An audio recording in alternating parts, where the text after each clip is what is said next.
Today marks 1 year since the horrific events of October 7th, when Hamas launched a large-scale terror attack in Israel, killing over 1,250 Israelis and foreign nationals, including children and women. More than 250 people were abducted and taken to Gaza, including many women and children. The October 7th attack scarred souls, and on this day, we remember all those who were brutally killed and suffered unspeakable violence, including sexual violence, as they were simply living their lives.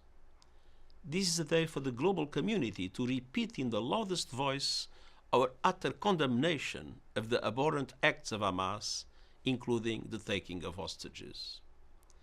Over the course of the past year, I have met with the families of hostages, learned more about the lives, hopes, and dreams of their loved ones, and shared in their anguish and pain. I cannot imagine the torture they are forced to endure every day, and I demand once again the immediate and unconditional release of all hostages. Until then, Hamas must allow the International Committee of the Red Cross to visit those hostages. The 7th of October is naturally a day to focus on the events of that awful day. I express my solidarity with all the victims and their loved ones. Since October 7th, a wave of shocking violence and bloodshed has erupted.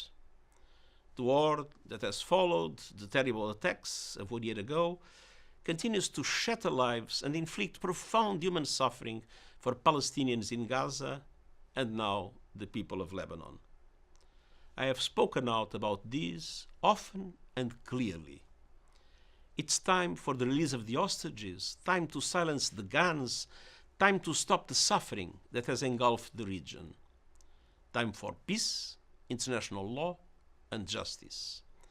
The United Nations is fully committed to achieving these goals.